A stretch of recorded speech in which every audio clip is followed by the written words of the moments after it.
Bueno, esta noche vamos a tener un conversatorio en el marco de la propuesta que vamos a presentar a Eduel acerca de la formación continuada de los orientadores. Y aquí hay un capítulo que vamos a presentar con el tema de cosmovisiones.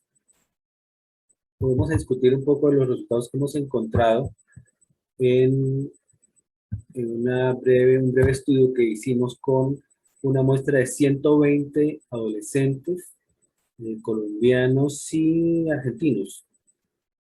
Creo que la única población que tenemos, 120 adolescentes que están entre los 14 y los 18 años de edad en promedio, y aplicamos un instrumento en el que se presenta una definición enciclopédica de 17 cosmovisiones: mezquindad, nihilismo, cinismo, narcisismo, egocentrismo, fatalismo, etcétera, que ustedes ven ahí en el cuadro. Y se les preguntó con qué frecuencia se asume cada una de esas actitudes. Casi nunca, casi siempre, o algunas veces, casi nunca se dio el puntaje de 1, a casi, o algunas veces el puntaje de 2 y casi siempre el puntaje de 3. Luego se promediaron esos resultados, por eso tenemos en este momento tenemos puntajes desde 1.41 en el caso de mezquindad hasta los puntajes de 2.48. Tengamos en cuenta que si el total es 3, el máximo puntaje es 3, pues el puntaje promedio es 1.5. Y vemos que exactamente tenemos en el caso del cinismo, ese puntaje del 1.5 y el 1.5 está por encima del promedio. Sin embargo, consideramos aquí en la parte amarilla unas cosmovisiones que consideramos de mayor relevancia, ya que están a partir del 1.85 y 1.86, como es el caso del escepticismo y el materialismo. En la franja naranja tenemos 3 cosmovisiones más entre el 2.6 y el 2.26, como son el caso del altruismo, el legalismo y el hedonismo, la búsqueda del placer. De lo cual, antes de empezar la grabación, estamos hablando un poco de ese tema de la erotización de la cultura y su incidencia en la adolescencia y su relación con ese tema de la búsqueda del placer, el placer en todos los sentidos. En la parte ya más destacada, la parte final en rojo, están 3 cosmovisiones, como son las de la austeridad, o de una forma sencilla, austera, ahorradora, el idealismo o el emprendimiento con 2.46, y el autodeterminismo, entendido como aquel que se decide a superar las circunstancias para poder cumplir con sus objetivos. Entonces, yo les propongo que empecemos a hablar un poco acerca de la primera cosmovisión que hemos seleccionado. El nihilismo, entendido como negación de toda creencia o todo principio moral, religioso, político y social, es una corriente filosófica que sostiene la imposibilidad del conocimiento y niega la existencia y el valor de todas las cosas. Encontramos que los adolescentes se definieron en esta categoría con un 1.48. Eso nos está diciendo que está ligeramente por debajo del promedio de los estudiantes que se autodefinen estas características.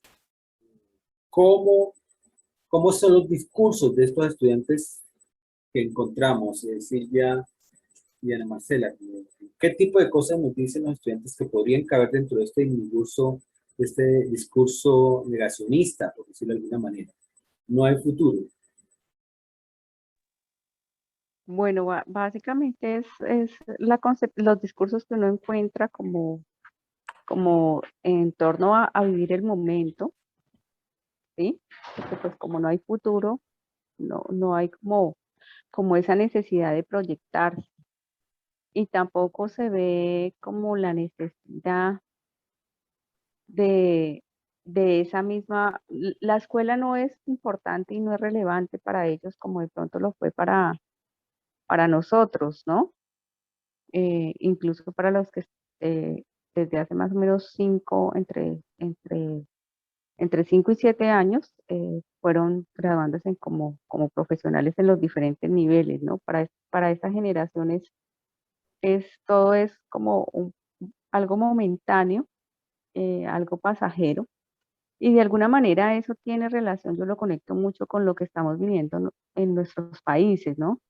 Por ejemplo, un descaro en los niveles de corrupción, unos escándalos en términos de narcotráfico, que hacen ver que, que no hay, que no hay creencia que pueda darle como un norte, un rumbo, una dirección como sociedad. Entonces es a partir como de ese ejemplo, no solamente de la clase política, sino también ese ejemplo de una clase religiosa que se ha concentrado en un discurso de lo económico. Entonces ven ellos y que no hay coherencia además. Por ejemplo, los escándalos de la Iglesia Católica en torno a abusos y violaciones sexuales de niños en diferentes centros escolares y además como con un descaro, pero que eso no solamente no es exclusivo, digámoslo, de la religión católica, sino que también se ha presentado en la iglesia evangélica, escándalos de pastores de alto renombre implicados en cuestiones de lavado de dineros del narcotráfico, por ejemplo, involucrados en situaciones de abuso sexual con los feligreses y de escándalos económicos, ¿no? Entonces, todo ese, digamos, panorama social en donde ya no es importante formarse como profesional, por ejemplo, el tema de esa semana del escándalo en República Dominicana en torno a, a al desplazamiento, digámoslo así, de las personas que se forman como comunicadoras sociales, que realizan una carrera para estar en los medios comparado con mujeres que cada vez recortan o eliminan ciertas prendas de su vestuario, por decirlo de una manera elegante y sofisticada. Okay. Sí, fundamentalmente los modelos que atraviesan la sociedad latinoamericana están basados en un descreimiento por parte de los jóvenes en los aspectos sociales, económicos, políticos, educacionales y sobre todo también lo de salud, que antes el joven no se preocupaba por la salud porque en realidad parecía que no le iba a tocar. Entonces, cuando ve que en los distintos países de Latinoamérica es como que no ha habido un gran desarrollo de salud, se da cuenta de que los adultos no están haciendo nada por ellos, de ahí ese descreimiento también en ese aspecto, ¿no? Entonces, la cuestión de la escuela que decía Diana en relación a la falta de modelo escolar genera un espacio como lo es un lugar donde va a bailar. Toco y me voy, como dicen, o touch and go en inglés. Bueno, voy, me conecto con mis amigos y después me voy a mi casa. No lo ven como un espacio de socialización y de interacción como lo vemos los adultos que trabajamos en educación. Lo ven como un espacio social de interacción con el otro y nada más, pero no hay una valorización del contenido, tanto de los distintos tipos de contenidos.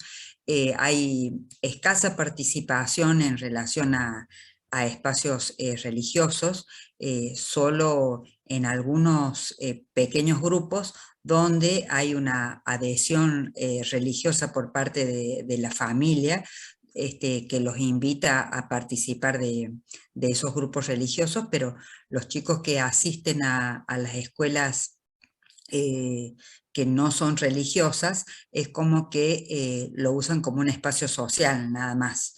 Y esto ha generado, después de la pandemia, mayor aislamiento y mayor cantidad de consumos, ¿no? De consumos no solo tecnológicos, sino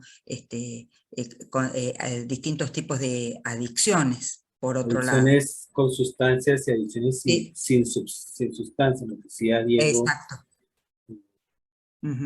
Diego Bustamante de Medellín nos hablaba un poco de eso, el tema de las adicciones sin sustancia, que creo que es las de moda. podemos resumir de pronto esta parte hablando de que ese nihilismo puede estar sustentado por la no credibilidad, ¿sí? Ya no se cree en un sistema religioso, no se cree en un sistema político. Entonces, pues esto deriva un poco en la desesperanza aprendida de la que hablamos en términos de los chinos, de la sociedad china, jóvenes que se han esforzado toda su vida, que llegan a trabajar mucho, a estudiar mucho y se dan cuenta que lo que están recibiendo ni siquiera compensa algo digno, un salario digno para pagar un apartamento, por ejemplo.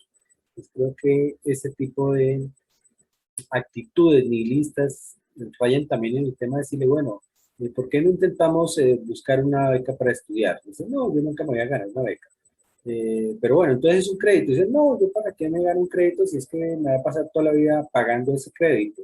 Entonces parece que no hay alternativa válida para ellos, como que a todos se le dice no, porque no hay futuro, y si no hay futuro, pues no hay para qué esforzarnos ni para qué hacer sí, ningún trabajo para conseguir aquello que para nosotros, en nuestra generación, haciendo referencia a la brecha generacional. Recordemos que nosotros fuimos formados, digamos, en la década de los 70, 80, y esos muchachos, pues, tenemos una distancia generacional bastante amplia.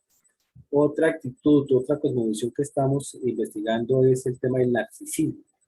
Esa inclinación constante por estar mirándose a sí mismo, estar tomándose selfies en todas partes, preocupado por sí mismo, en lugar de dedicarle una mirada a lo que sucede alrededor. ¿Por qué se dan esos comportamientos? Mire que el 1.60, tenemos un 1.60 que ya empiezan a ser indicadores, digamos, importantes, están por encima del promedio, empiezan a ser importantes y la incidencia que tienen. Estamos recordando también que esto lo hacemos en el marco de qué tipo de formación necesita un orientador, qué tipo de formación continúa un orientador para entender estas conductas. Es obvio, por eso no le pregunto que vemos muchos de nuestros estudiantes en una actitud narcisista, en una actitud de tómese selfies todo el tiempo. Silvia, tú que trabajas más en lo clínico, más en el tema individual. Creo que esta inclinación hacia el narcisismo tiene que ver también con un modelo que de pronto, si no muestro lo que hace en los otros, aunque no lo tenga, es como que quedo apartado del resto. Entonces es un modelo a seguir. Es como que tal vez a través de la misma imaginación, yo tengo que mostrar una casa que no tengo que mostrar una felicidad que no tengo, y eso aparece en las selfies y mostrando todo lo que hago. Eso sería como un reality show de la propia vida para ser aceptado. Si no, es como que me apartan de ese grupo, y eso también lo hacen muchos adultos, ¿no? Es una cuestión que a través de la tecnología ha insumido la propia privacidad. Creo que yo hablaría también de narcisismo versus invasión de privacidad del otro para ser aceptado. Esa es como una hipótesis a pensar. Perfecto. Muy bien, Marcela. Ya Marcela también había mencionado anteriormente el tema de los autoesquemas. Parece estar muy relacionados con el tema de la autoestima, la autoimagen, la autorrealización. Entonces me parece que ese tema del narcisismo está relacionado con la autoestima y con la autoimagen. La autoimagen entendida cómo me veo yo a mí mismo. Entonces parece estar más relacionado con el género femenino, que las selfies son más de las niñas, más de las adolescentes, más de las jóvenes que quieren exhibir, o sea, quieren reafirmar su autoimagen, decir, sí, realmente soy bonita, realmente soy atractiva, mire, tengo tantos likes, tengo 20 likes, tengo 50, tengo 200 likes, porque su autoimagen está totalmente determinada por lo que los otros opinen. Si yo subo una foto y de pronto nadie le dice like, uy, pues no sé si le genera mucha preocupación. Autoestima por una parte y autoimagen, o sea que es como las dos caras de la doble de la moneda, pero diferenciamos aquí la autoimagen en el sentido de lo cognitivo, lo que yo pienso en mí mismo, y la autoestima lo que yo siento en mí mismo. Entonces tengo que estar buscando ese reforzamiento o ese refuerzo por parte de los demás que me digan, sí, realmente soy atractivo o atractiva, que uno le queda bonito eso, uy, qué foto tan bonita. O la otra cara de lo que hemos hablado en otro programa, que tiene que ver con mostrar o exhibirle a todos que yo estoy conociendo lugares, que estoy viajando, que estoy paseando, que estoy viviendo una buena vida, una vida atractiva, como mencionaba Silvia. El tema de la inclinación es por mirarse a sí mismo, pero sobre todo la inclinación, sobre todo la incidencia que tiene en lo social, que me empieza a importar muy poco los demás y de alguna manera también eso implica el reforzamiento de una actitud egocéntrica, centrada en sí misma. Diana Marcelo. Bueno, yo en cambio difiero un poco de ustedes con el tema de las redes. Pienso que el tema de las redes sociales no implica una relación directa con, en ese caso, con el tema del narcisismo. ¿Por qué? Porque el tema de las redes sociales es un tema que hace parte de la globalización y en el cual no están exentos ni siquiera nosotros los adultos. Nosotros los adultos también hemos caído o hemos decidido jugar también ese juego de las redes sociales. Para mí el narcisismo es un tema un poco más complejo y tiene unas connotaciones un poco más de carácter psicológico. Lo digo con pleno conocimiento de causa, por experiencia de haberme involucrado en algunas situaciones y algunas relaciones con narcisistas. Entonces, estamos hablando como de dos cosas un poco diferentes. El narcisismo, más que centrarse en sí mismo y más que ignorar todo lo que sucede alrededor, el narcisista es una persona que se deleita como en el sufrimiento o en lo que puede sacar del otro, ¿sí? Y el narcisista, de alguna manera, no se relaciona, digamos, con todas las personas, sino con esas personas con las que de alguna manera sabe que puede sacar un provecho determinado, un provecho económico, un provecho en términos de relaciones, un provecho en términos de estatus, en términos incluso de conocimientos, de posiciones y de roles, de que le puedan, digamos, derivar de esa relación que tienen con determinadas personas. Entonces, para mí el narcisismo es más allá de lo que vemos en las redes, de lo que vemos con las niñas mostrándose de alguna u otra manera, porque me parece que eso ya es otra connotación y tiene que ver con esa globalización y como con esas tendencias y con esas influencias. ¿Por qué?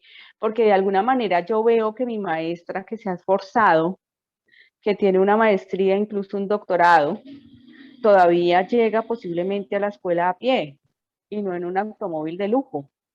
Mientras que yo veo que la chica del Instagram, de Facebook, de YouTube o de TikTok, de alguna de estas plataformas,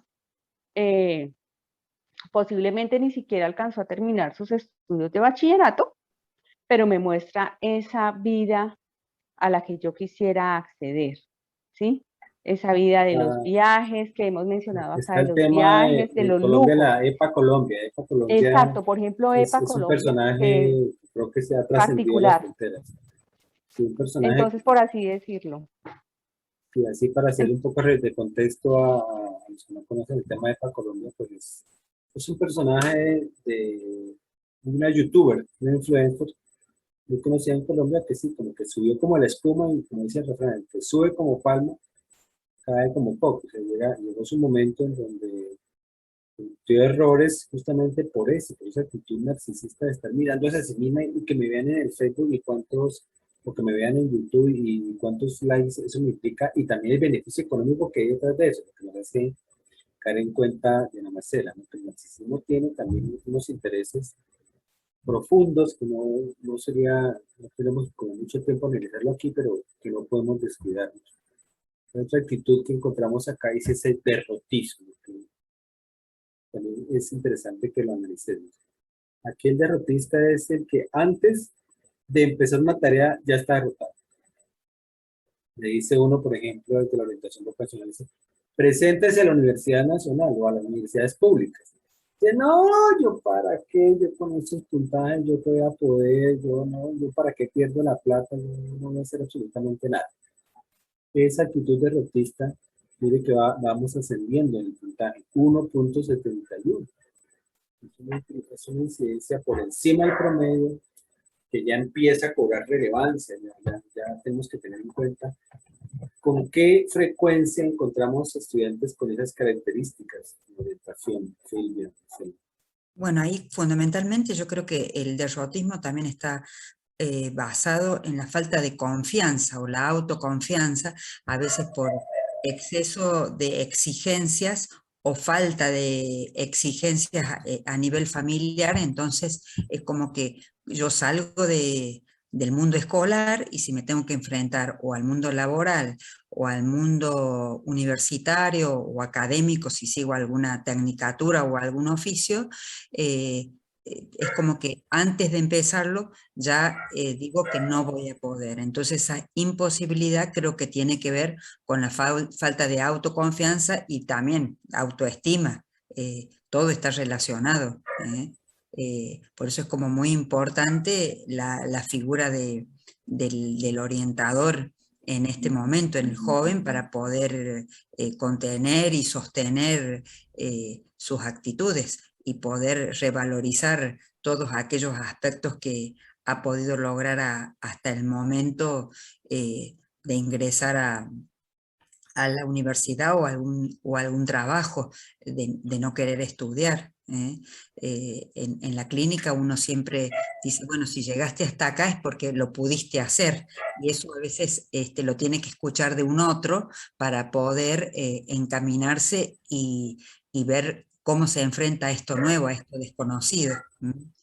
A veces sí hay cuestiones que tienen que ver más con inhibiciones o inhibiciones cognitivas, y bueno, hay que trabajarlos desde otros aspectos, pero fundamentalmente cuando puede descubrirse a través de sus posibilidades, sale de ese espacio de derrotismo, ¿no?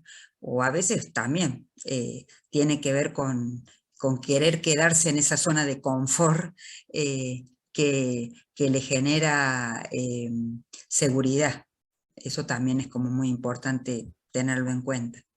Hoy tuve justamente un caso acerca de este tema del derrotismo, un estudiante más o menos de 15 años en educación flexible con 2 años de extraedad, o sea, atrasado 2 años, y que la orientación le dijo, pues mira, vamos a hacer algo. Yo me propongo que hagamos un plan para recuperar todo lo que has perdido. Todavía nos faltan 3 meses para terminar el año aquí en Colombia, septiembre, octubre, noviembre. Nos podemos concentrar en lo que haya que hacer falta. Y me está diciendo, no, pero ¿para qué? Si ya la profesora me dijo que ya perdí el año, que ni siquiera sacando notas muy altas voy a recuperarlo, o que encima de todo me va a tocar ir a estudiar la educación nocturna donde no me gusta. Pues la otra cara de la moneda es que el derrotismo no surge porque sí, no surge porque simplemente el estudiante tiene baja autoestima, tiene baja autoimagen, baja autorrealización, que de hecho lo tiene, porque por eso está en esas condiciones de la educación flexible y por eso llega a orientación, sino porque hay una contracara, y es que el docente, que es la imagen de autoridad, que es el que le puede decir si es posible, le está diciendo todo lo contrario. No, ya usted ni vuelva por acá porque ya perdió el año, porque no tiene nada más que hacer. Entonces podemos hablar de un derrotismo aprendido. Como se aprende la desesperanza, pues se aprende el derrotismo, porque es una historia de permanente fracaso que se retroalimenta por el fracaso mismo. O sea, yo fracaso y eso me va bajando mi nivel de autoestima, mi nivel de autoimagen. Ese nivel de autorrealización tan bajo está cada vez minando las condiciones y las posibilidades que yo pueda tener en lo académico. Sí, o tal vez también lo que se llama las autobiografías anticipadas, que son proyectadas por los otros, ¿no? En este caso, los docentes o hasta los propios padres de los adolescentes, ¿no? Eso genera de que el otro no se valore en función de lo que puede hacer, sino de lo que no puede. Siempre está pensando en lo que no puede. Porque ya tiene la etiqueta. Claro, ya tiene esa etiqueta puesta. Exacto, las profesiones autorrealizadas. Hay una obra de Gabriel García Márquez que se llama En este pueblo va a pasar algo. Lo dejo solamente aquí como referencia, porque es una forma literaria de entender las profesiones autorrealizadas. En este pueblo va a pasar algo. Es una historia fatalista. Aquí va a pasar algo. Entonces empieza a producir una psicosis colectiva de que aquí va a pasar algo, en ese pueblo va a pasar algo, todo lo que sucede son señales fatalistas, hasta que finalmente el pueblo queda desocupado por ese mismo desasosiego, esa sensación derrotista o fatalista que se desarrolla en la historia. Solamente lo damos aquí como una referencia. En estos 5 minutos podemos hablar del tema de la frivolidad. Frivolidad como Amílcar, antes tendencia. de que pasáramos, discúlpame, antes de que pasáramos al tema de la frivolidad, yo tengo como otra concepción acerca del derrotismo que está pues muy asociado como con, también con esos factores de incertidumbre. Y tú mencionabas, bueno, tú mencionabas al maestro como una figura importante, pero aquí también es importante resaltar la figura de los padres de familia. Esta generación un poco con esta concepción de derrotismo generalmente no han contado con en su formación y en su desarrollo con las dos figuras, tanto la paterna como la materna, sino han carecido de alguna de las dos por diferentes circunstancias de vida. Pero también en ese sentido se ha desencadenado una situación que la mayoría son hijos únicos. Son hijos únicos o tienen en el mejor de los casos tienen un hermano o una hermana. O los Y hermanos no eso viven con hay, ellos, por ejemplo. exacto, y no viven con ellos por, digamos, como por esa ruptura de relaciones, entonces se convierten prácticamente en hijos únicos o tienen un hermano con el que la diferencia de edad es bastante grande y se convierten prácticamente esa, digamos, como esa situación que el padre o la madre que está a cargo de él o de ella han vivido, la vuelcan en una situación de sobreprotección. Y esa situación de sobreprotección los inhibe a ellos, los limita de desarrollar su capacidad de enfrentarse a cierto tipo de situaciones, de asumirlas y de darle como una respuesta creativa, una respuesta alternativa, porque son muchachos que todo se lo resuelven. Finalmente no tienen como esa necesidad de crear porque siempre, o sea, no han terminado de decir la palabra y ya está ahí lo que ellos requieren. Entonces creo que eso también, creo que ese elemento, más allá de que veamos la cara y la cruz de la moneda, también es importante ver el borde de la moneda. Y ese es un factor también que incide en el terrorismo, pero también a nivel social, digamos, a nivel global, es esa concepción que tenemos en este momento de la incertidumbre. Entonces, como yo no sé qué va a pasar mañana, y como posiblemente lo que pase mañana sea un panorama peor que el que tenemos ahorita, ¿sí? Que era el cuento al que tú traías a colación, de la historia de algo va a pasar en este pueblo, entonces se convierte en no proyectarse, pero también deberíamos pensarlo de otra manera, y es también esa concepción de peregrinación, digámoslo así, de este plano terrenal, y que posiblemente en otro plano se va a encontrar algo diferente, ¿no? Entonces es también esa situación de que este sistema como está establecido en lo educativo, en lo político, en lo económico, en lo social, ya no es el sistema pertinente, incluso en términos de la democracia, incluso en términos de los países más desarrollados o incluso más avanzados dentro de nuestra América Latina, en donde el estado de bienestar tampoco ya ni es factible ni funciona. Entonces, toda esa serie de alimentos, no solamente personales, que ya Silvia los mencionó, no solamente de los contextos cercanos como la familia y la escuela, sino que también de esos contextos estructurales. Gracias. Bueno, venimos continuando, o sea, vamos a continuar con este tema del análisis de las convulsiones que encontramos en esta escuela, en esta encuesta con estudiantes, 120 estudiantes de habla hispana, y veníamos hablando sobre los factores asociados al derrotismo, pero queremos también hablar del tema de la frivolidad. Frivolidad, encontramos aquí un 1.71. Tenemos que 1.70% de docentes que se definen en esta categoría con ese puntaje. una tendencia a abordar los temas de la vida con superficialidad. ¿Cuáles son los temas de la vida de los adolescentes? Pues los temas de la vida de los adolescentes pues tienen que ver con aspectos fundamentales como, bueno, el estudio para qué, lo que hemos venido hablando, realmente el estudio me va a garantizar un futuro mejor. La crisis de la educación superior, es necesaria la educación superior para realmente yo poder construir un futuro acorde a mis intereses. Entonces, pues, yo creo que el superficial aquí está definido como que no, de eso no hablemos, de eso no, o sea, hablamos de eso después, yo ahorita estoy pasando la vida, yo no tengo tiempo para eso, no me interesa discutir esos temas trascendentales, mucho menos que si el sentido de la vida, que si esto para dónde va, que si existe Dios o si no existe, son temas que parece que no le preocupan, que aparentemente son indiferentes para ellos. Pues creo que va creciendo el porcentaje de estudiantes que podemos catalogar en este tema de la frivolidad. Aquí decimos que como que ni funfa, como que nada lo conmueve, como que ningún discurso lo emociona, el tema del nacionalismo pues le resbala, y eso de cantar el himno nacional pues eso es como para los viejitos, eso de la pasión por el deporte, no, eso como que pereza, y obviamente eso tiene unas implicaciones importantes en la vida cotidiana, en la vida inmediata de los vecinos. ¿Qué podemos decir de esto? ¿Qué expresiones? ¿Qué razones? ¿Por qué razones un joven llega a autodefinirse? Porque esto es una encuesta de autodefinición. Porque un grupo importante de jóvenes de nuestras comunidades se define como frívolo.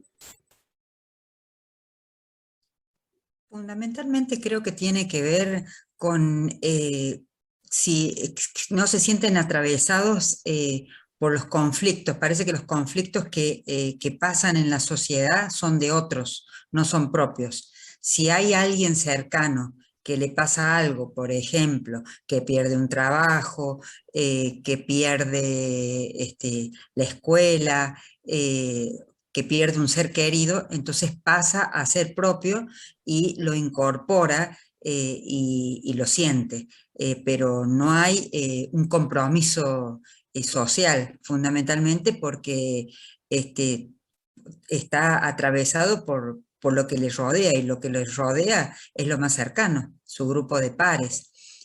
Hay excepciones, como dije anteriormente, que tiene que ver con aquellos chicos que por allí participan en determinados grupos comunitarios, en donde hay un interés de la comunidad y hacen obras de beneficencia, o por allí participan en comedores escolares, o participan en deportes, pero hay también grupos de jóvenes donde la falta de incentivos, sobre todo de los padres o de la misma escuela donde están, hace que estén detenidos en un consumo de tipo cultural, que tiene que ver con uso de celulares, con el uso de utilizar determinada marca de zapatillas, que si yo no uso Nike, no estoy bien de manera individual, o la determinada ropa, o el consumo de determinada música.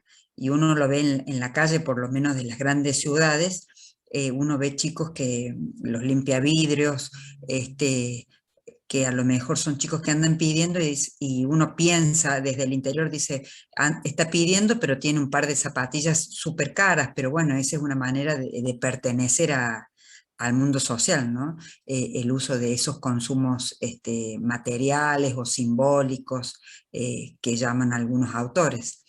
Creo que tiene que ver con eso la frivolidad, pero no solamente se da en los chicos de escasos recursos, sino también se da en aquellos chicos sobreprotegidos, como decía Diana, donde quieren algo y los padres se los dan desde el momento, yo creo, del nacimiento, donde los educan con una falta de tolerancia a la frustración. Es como que un bebé llora y automáticamente esa mamá le da la leche, no tiene ese tiempo de espera.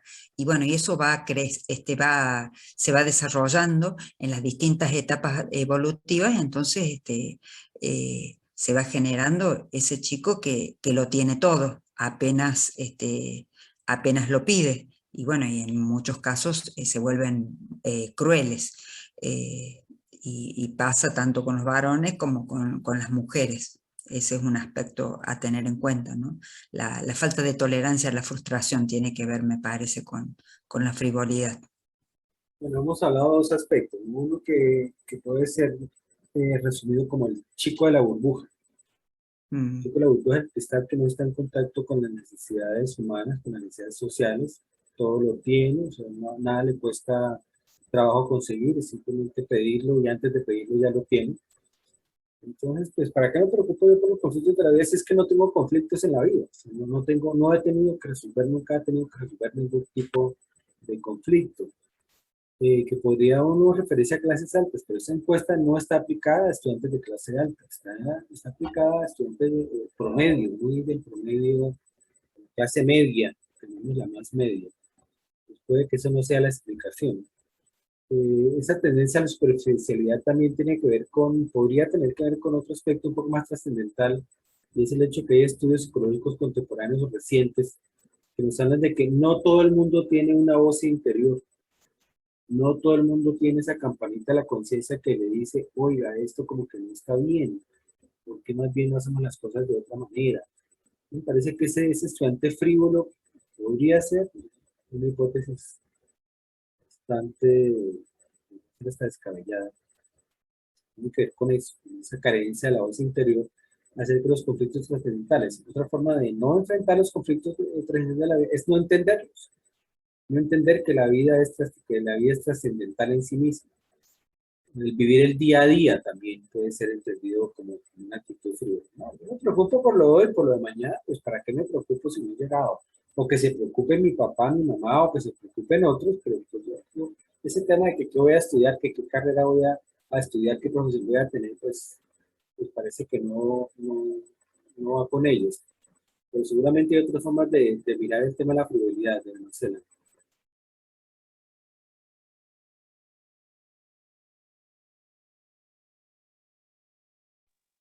Que un aspecto para resaltar en términos de esa frivolidad tiene que ver con esa influencia de los medios de comunicación, ¿no? Como ese tipo de figuras que se establecen en términos de la vida que tienen esos influencers, por ejemplo, ¿sí? Que tienen una vida llena digamos, de cosas materiales, pero de poco afecto, de poco compromiso, más allá de lo cercano que los rodean, ¿no? Y que les afecta.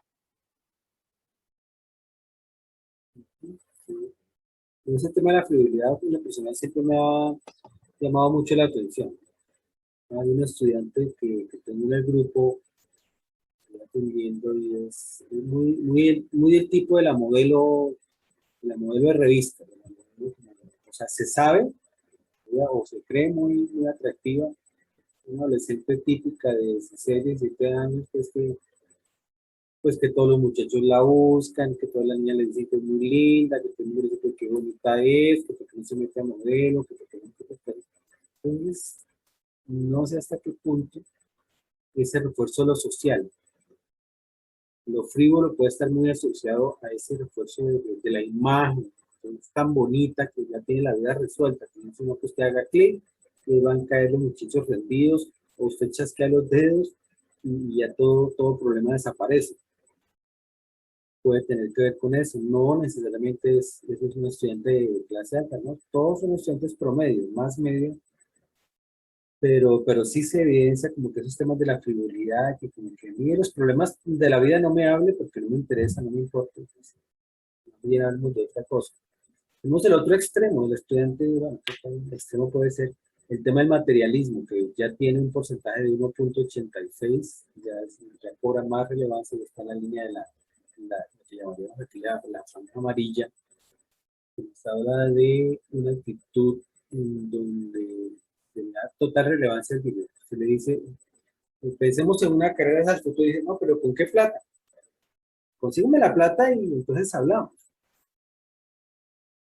No, yo tengo que empezar a hacer mi comodidad y para conseguir la comodidad necesito es plata y la necesito ya y la necesito bastante. Mire que es un porcentaje ya bastante importante, 1,86 de estudiantes que se catalogan, que se autodefinen como material. Es decir, estamos hablando de valores trascendentales, del bien de la humanidad, de los proyectos de vida con propósito, con sentido. Pero un estudiante simplemente nos responde con que sin plata no podemos hacer nada. En Colombia tenemos ciertas culturas que enfatizan en eso. Mijito o mijita, consigue la plata. Y si no consigue la plata, mijito, consigue la plata. La plata es fundamental, la plata es prioritaria. Sin plata no hablemos de nada. Esa actitud, cómo contraargumentarla, cómo acercarse de la orientación a ese discurso materialista. Creo que tiene que ver fundamentalmente, es difícil porque hoy por hoy la globalización es como que atraviesa todos los discursos de las distintas personas que viven en las poblaciones.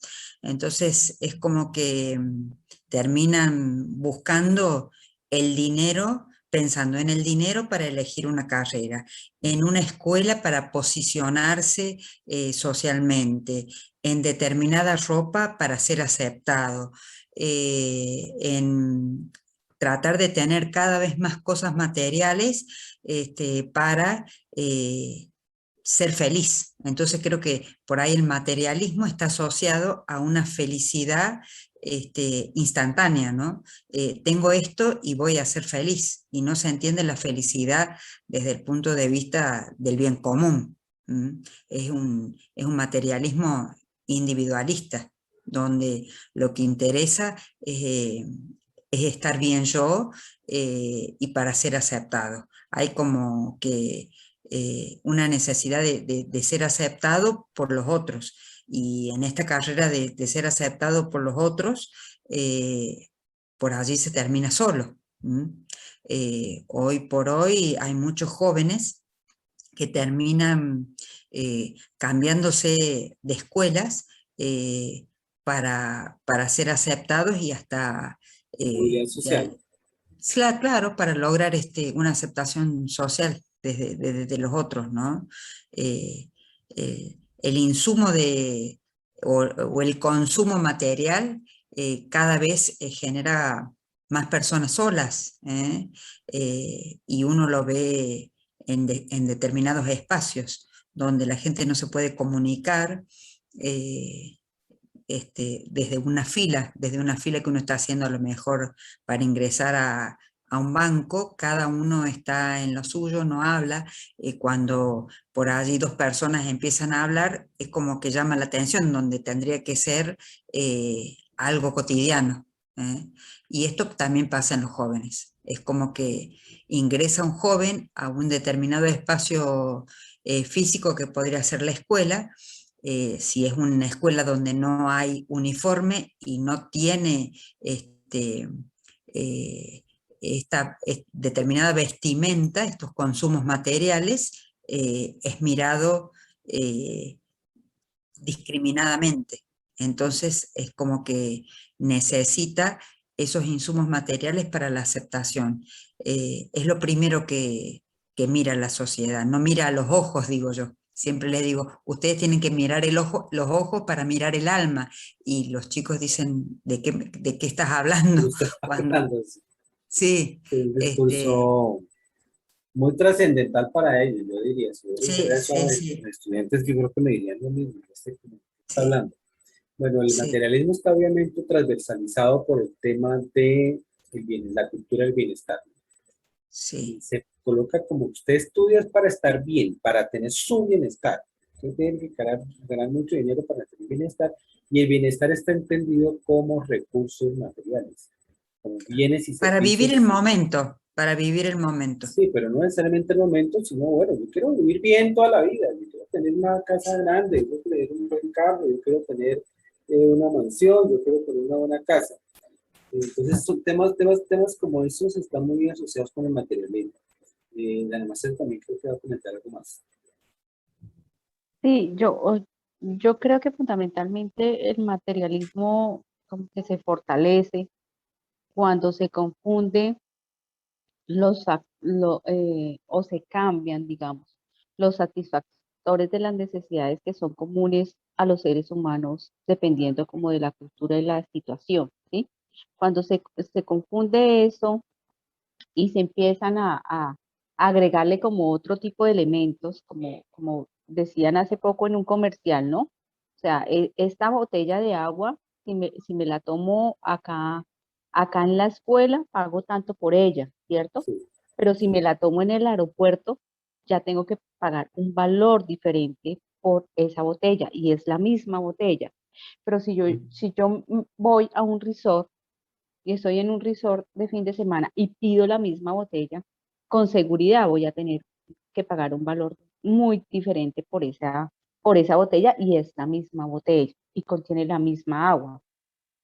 Entonces, cómo también culturalmente se han cambiado las cosas y cómo también ya lo mencionaba Silvia en términos de globalización y en términos como de esa carrera de ratas, ¿no? Donde nada es suficiente, también se pierde como el sentido de la gratitud y el sentido de la satisfacción, entonces nunca es suficiente. Y son, digamos, se ve un poco más exacerbado en esos países que tienen un poco más, o bien sea el estilo europeo, porque han sido colonias con una gran influencia de Europa, o que han sido colonias con una gran influencia de Estados Unidos, por ejemplo, en donde ya no es suficiente que tú tengas la casa de determinados metros cuadrados y se necesita una más, una mayor, y entonces para cubrir esos gastos ya no es suficiente tener un empleo, sino se requieren dos, entonces tú sales de uno para ir al otro, y se pasa también, porque esas conductas también son aprendidas, ¿no? Entonces ya se disminuye ese tiempo, digamos, que compartimos en familia y que compartimos con nuestros hijos y se pasa a que yo lo resuelvo todo en ese mismo sentido materialista, ¿cierto? Entonces, para que mi hijo no sienta mi ausencia, y como ya no es suficiente el iPhone 10, porque ya salió el 11, porque ya el 9 es obsoleto, ya no funciona, entonces como estamos como en esa carrera siempre, eh, perpetuo, enseño eso, enseño que el bien material, en este caso, pongo de ejemplo el iPhone, reemplaza mi presencia como padre o mi presencia como madre.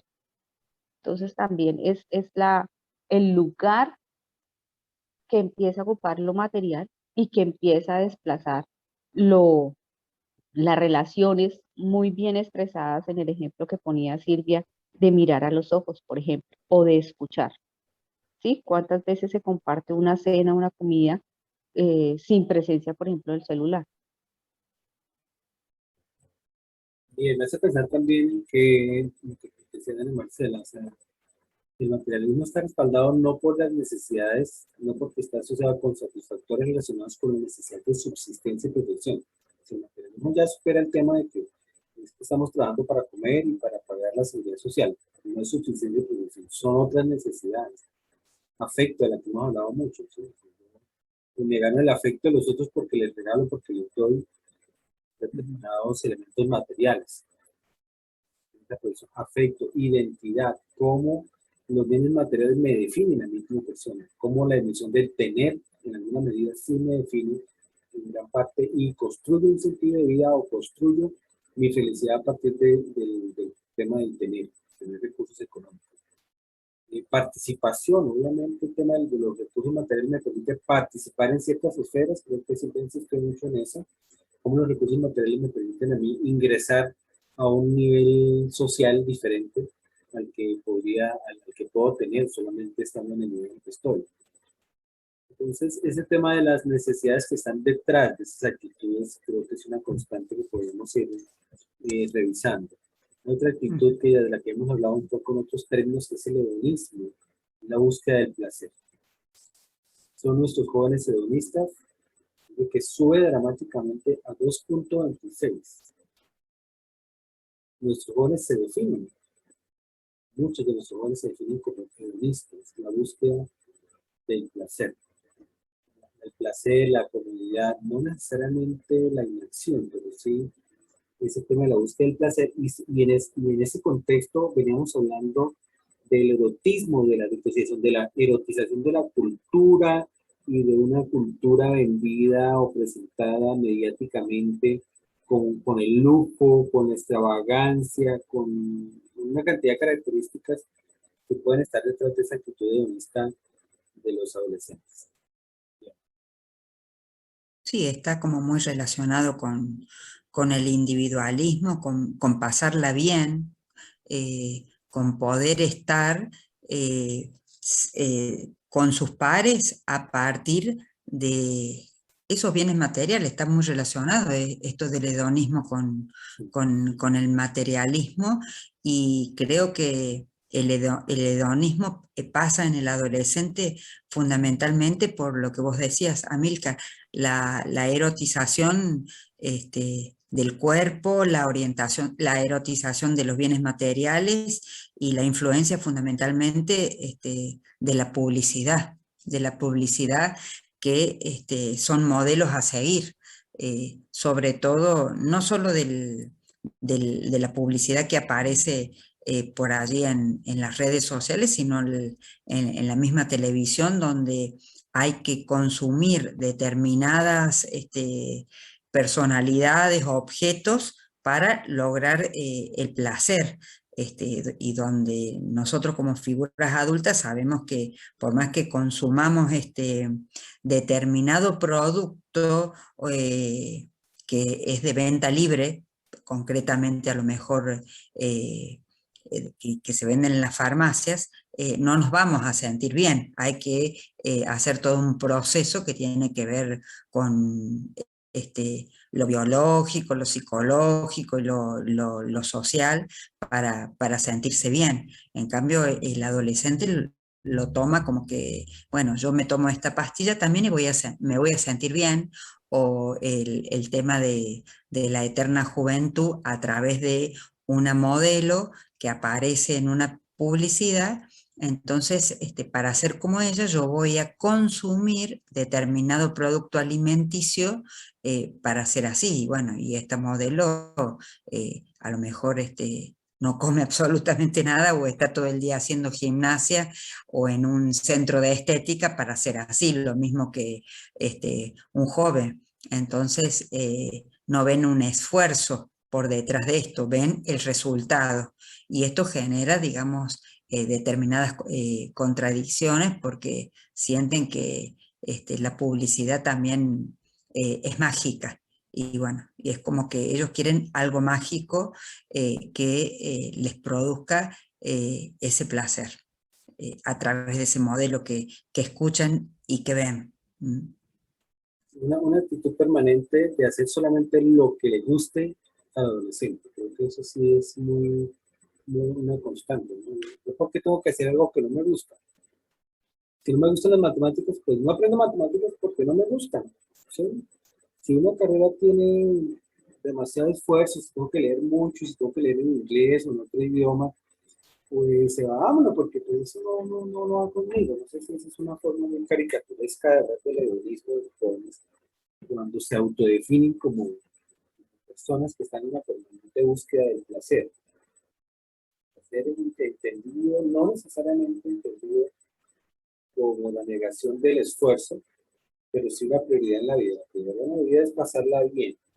No habla de temas trascendentales, porque pues, cuénteme de todo lo que se puede hacer, pero para pasarla chévere, para pasarla bien, la ley del menor esfuerzo, si tengo que estudiar por una carrera corta, que me quede cerca, que sea barata, que no tenga matemáticas, que no tenga inglés, que no tenga que leer, que todo lo tenga yo que pasar solamente haciendo doble clic, y con eso es suficiente. Es una caricatura extrema, pero algunas veces le he hecho noción, pues la vida no se resuelve a punta de hacer doble clic.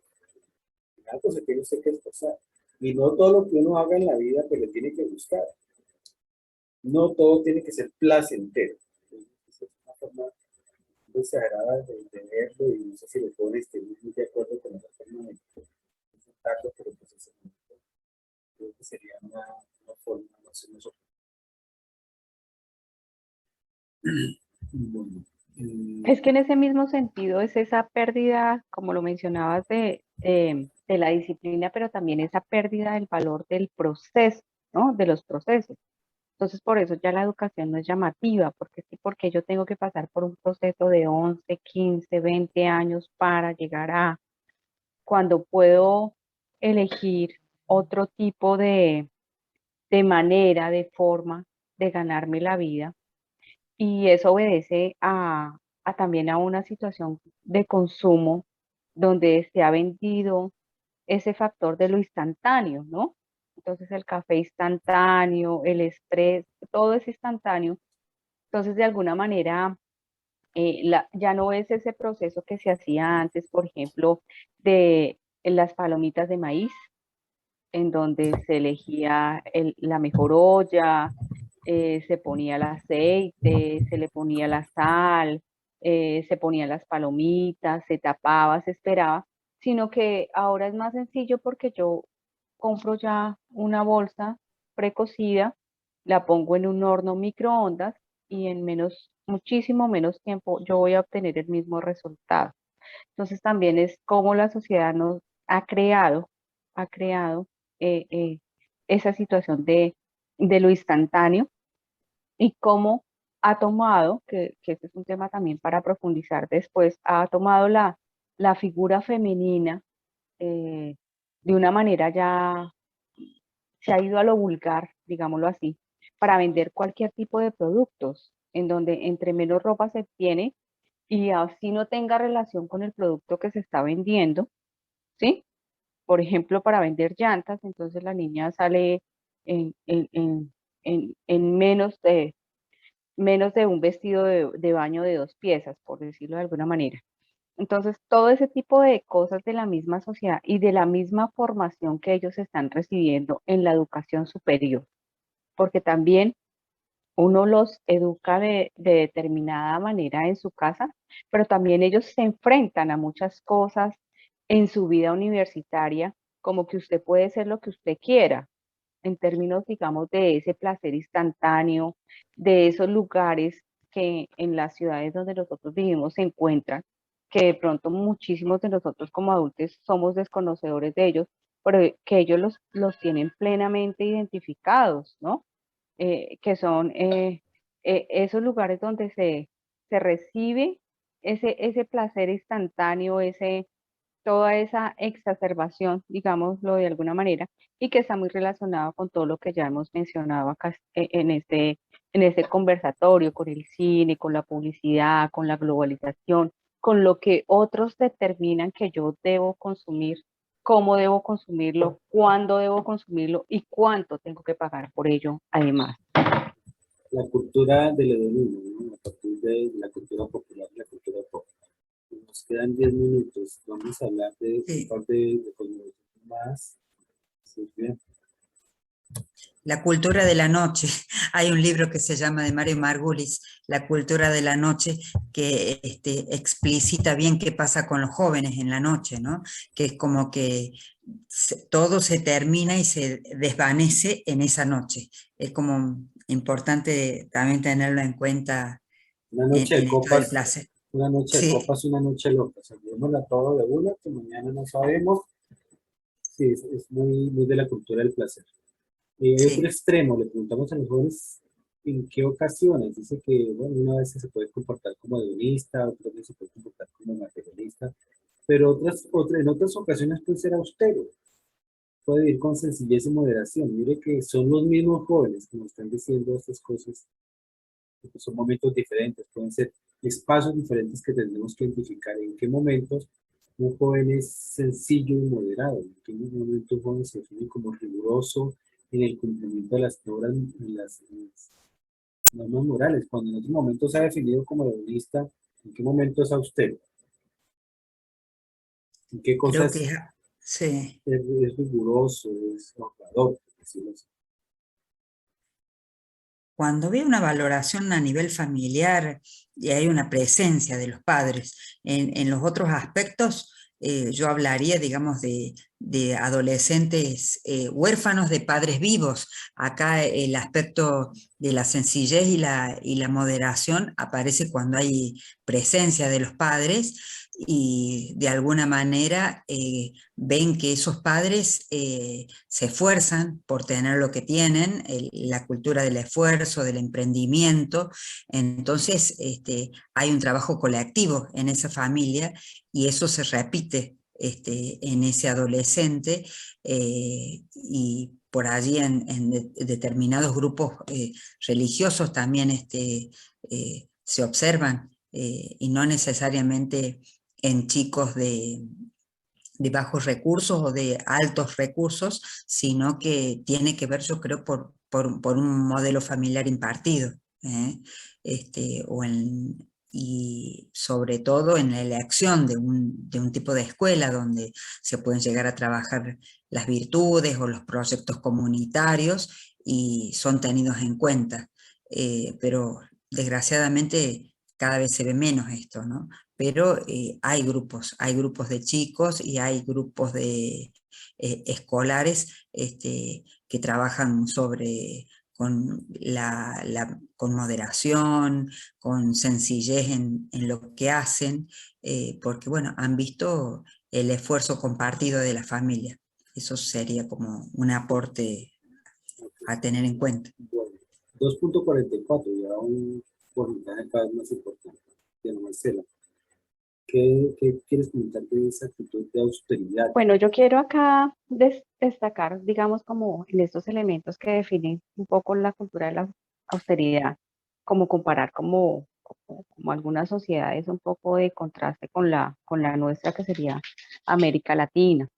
Y es el fenómeno que se suscitó hace varios años atrás, más o menos 10, 15, no recuerdo bien la fecha, que fue un movimiento de corte tanto católico como cristiano, que no surgió de los padres ni de la influencia de los padres, sino surgió de los mismos jóvenes, que fue el movimiento de llegamos vírgenes al matrimonio.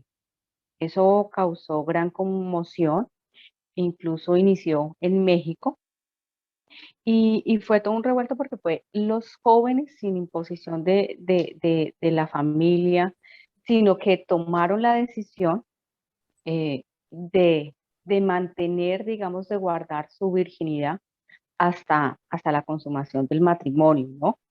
Pero también, de alguna manera, quiero también acá traer la colación del ejemplo de los jóvenes en la cultura japonesa. Pienso mucho en Kenjo, que tiene, digamos, la fortuna de haber sido formado por una madre colombiana y un padre japonés. Y tuvo Con además Kenji. la posibilidad ¿sí? de vivir en las dos culturas, ¿no? Entonces él vive esa exacerbación de esa rigurosidad en el cumplimiento de las normas morales, esa rigurosidad en la disciplina, digamos, como ese extremo de muy disciplinado, de yo a las 6 me levanto y hago mi actividad física y a las 7 hago tal cosa, o sea, de ya irse al extremo de la disciplina, pero donde paradójicamente los jóvenes estaban siendo exitosos, estaban muy jóvenes, estaban logrando, digamos, como su proyección o su éxito a nivel profesional y a nivel laboral al incorporarse a grandes compañías, pero al mismo tiempo eh, en la ciudad presentaba los mayores índices de suicidio, tanto así que existe un parque donde la gente, los jóvenes iban a colgarse, ¿sí? Literalmente. Entonces, es un tema que nos recuerda la importancia del equilibrio, ¿no? Y la naturaleza nos recuerda ese equilibrio, ¿no? De que hay día, pero también es necesario que haya noche, ¿no? De que hay frío, pero también es necesario que haya calor, que hay tiempo de sequía, pero también es necesario que haya un tiempo de lluvia. Entonces, es en ese sentido, y también pienso que acá tal vez se nos ha escapado o no hemos ahondado en la necesidad de que yo no soy siempre de determinada manera. Es decir, yo no soy siempre nihilista, ni soy siempre narcisista, a menos que ya tenga un problema psicológico grande, ni soy siempre altruista, porque cuando lo soy siempre de esa manera, es cuando tengo problemas, y de pronto no con los que están a mi alrededor, sino de pronto conmigo misma, ¿no? Entonces, eso también hay que tenerlo en cuenta. El hombre y las circunstancias, como decía Ortega y Gasset, Diana, concuerdo totalmente. Sí,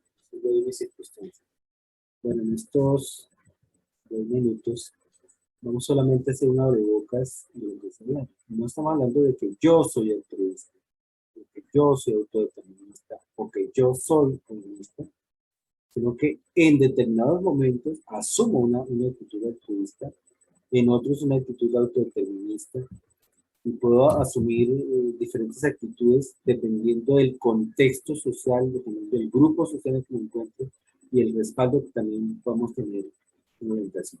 En este primer análisis que estamos cerrando en este conversatorio, pues sí, nos permite tratar de buscar una mirada alternativa, no de crítica hacia la actitud del adolescente, sino de comprender por qué el adolescente se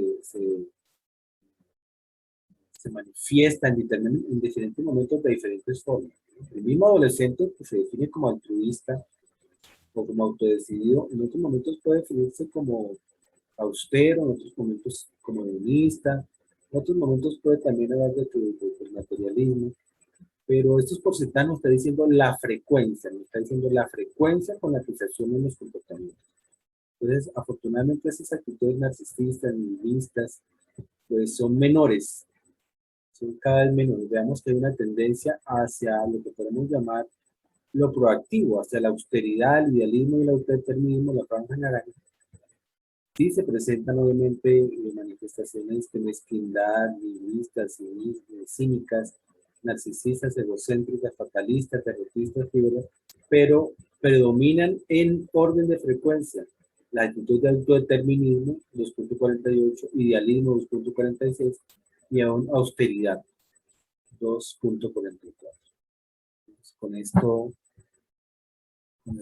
cerramos este conversatorio, dejando esas tareas de buscar unos análisis un poco más profundos y la relación que puede tener este estilo de estas teorías como ustedes en la formación continuada de los orientadores y en el diseño de nuevas estrategias para relacionarnos con ellos.